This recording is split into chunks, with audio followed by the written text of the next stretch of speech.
My beloved students, welcome to the seventh week of our online learning. My wonderful ninth graders, welcome. How was your weekend? How was the quiz we did over the weekend? Hope we all passed. Please, if you have complaints, of which I have noted some, be rest assured that I'll do something about it. Having said that, let's go into what we shall be having for this week. We shall be looking into Recorder Music 1. Recorder Music 1. Now, at the end of this lessons, you should be able to 1. State the fingering of the recorder. 2. Describe the fingering chart of the recorder. Then finally, play some exercises with the recorder. So basically, you should be able to know or state the fingering of the recorder. Then describe the fingering chart of the recorder. Then at the long run, know how to play some exercises. Please, I shall be attaching 2 or 3 instructional materials to this lesson. After listening to the lesson, I am going to expect you to also listen to the instructional materials to get further understanding. Now let's have a close look of what the recorder looks like.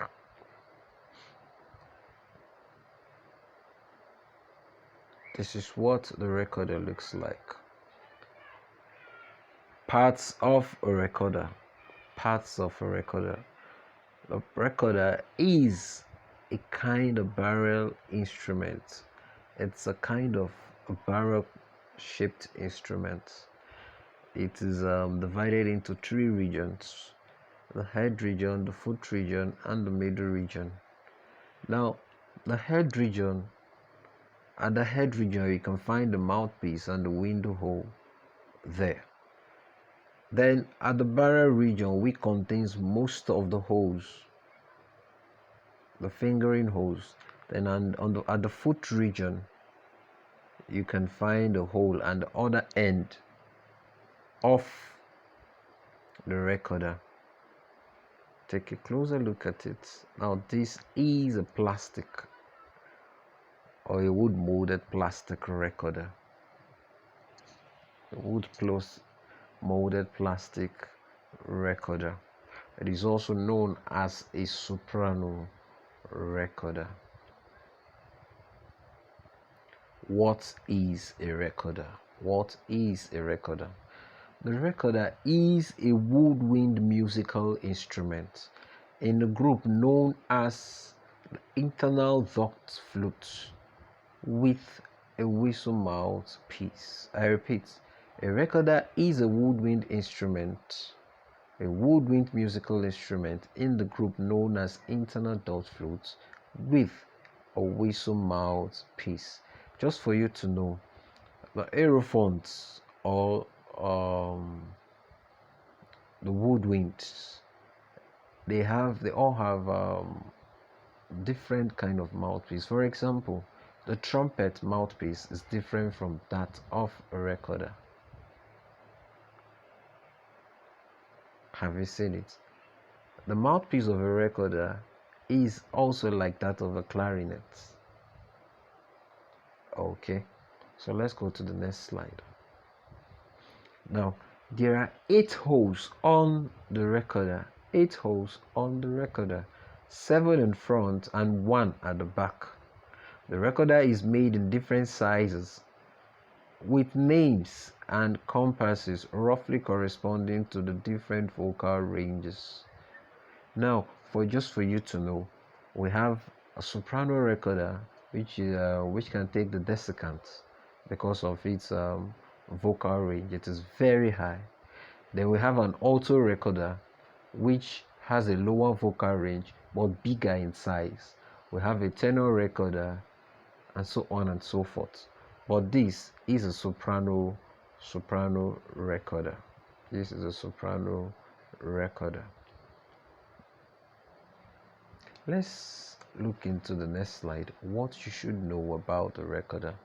Now, the recorders are traditionally constructed from wood and ivory.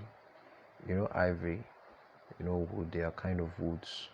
While most woods made in recent years are, most recorders made in recent years are constructed from wood molded plastics. So, if you look at a recorder, the most recent recorder, they look like plastics. They look so fragile too. The sound of the recorder is often described as clear and sweet and has historically been associated with the birds. The best singers are the birds. You can't take that away from them. They wake up singing and just go to sleep singing. So imagine being associated with the birds. Imagine an instrument being associated with the birds. That makes that instrument unique. So that means the recorder is a unique instrument. And they said it's been associated with birds and shepherds. Shepherds. Okay. It is notable for its quick response and its corresponding ability to produce a wide variety of articulations, tones, color, and effects. So that means you can use the recorder for it can serve as a solo instrument, and it can also be used for creativity, for self-expression. That's why we're told that it is a unique instrument. It is likened, or it is associated with birds and shepherd. A shepherd can ordinarily take a recorder and sing like a bird. Sing like a bird. Now let's look at the fingering of the recorder. The fingering of the recorder. Now for the left hand, the hole at the back is meant for the thumb. For the left hand, the hole at the back should be for the thumb, while the first three holes in front are for the left hand's second, third, and fourth finger. The fifth finger, that's the smallest finger of the left hand, is left free. It doesn't do anything. Then for the right hand on the other hand makes use of only three fingers. Second to fourth fingers, and occasionally uses the fifth finger, that's the smallest finger, while the right thumb is just placed underneath the instrument. It actually doesn't do anything, it's just placed there for balancing. Now let's look at this, how to place our fingers on the recorder.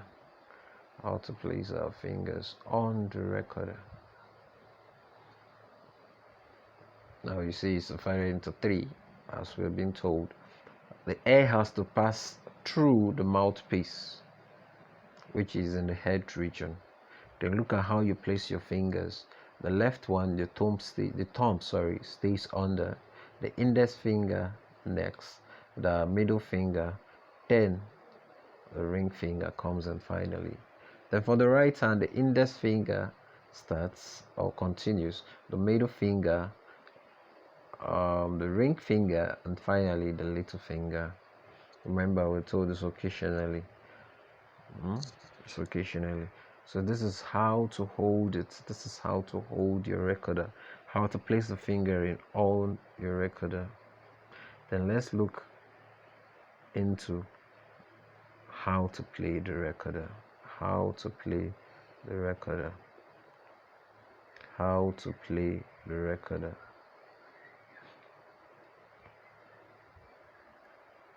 Having held the recorder correctly and placing the fingers rightly, place the instrument to the lips and blow gently into the mouthpiece. Ensure that your tongue touches the roof of the mouth, just behind the front teeth. Your tongue is meant to start or stop the flow of air. Blow gently into the mouthpiece. Now this is just how to produce the air. You need to produce the air that is going to pass through the recorder and you hear the sound. Then you use the fingering to determine the kind of sound that will come out. So for you can't just blow in any kind of air and it's going to produce the sound we want. So this is how to blow in the air through the recorder so that it could produce the sound. So we're told that having held it correctly and all that, ensure that your tongue touches the roof of your mouth, just behind the front teeth. Your tongue is meant to start or stop the flow of air. Blow gently into the mouthpiece. Then, to produce good tones, always ensure that your finger covers the hole completely. There should be no space. Hold the recorder well, ensuring that the instrument points at an angle of 45 degrees to the floor. Now, for creativity's sake, I know there are times when you hold the recorder and you're just tempted to move your hand out a little bit when you have to play chromatic notes. But gradually we'll get to that. So please, I will be attaching 2 or 3 more videos to this so that you're going to get further knowledge about the recorder. Ensure that you do watch it, please, and for knowledge sake. Once more, I'm going to call on all of us and begging us, we should try our best and see that we are reading for our exams. Remember, we shall be having these exams, so try and always read. Please, if you have any question, you can call me at any time of the day. My WhatsApp number 0706 2500466. Please do have a blessed day and remember to stay safe.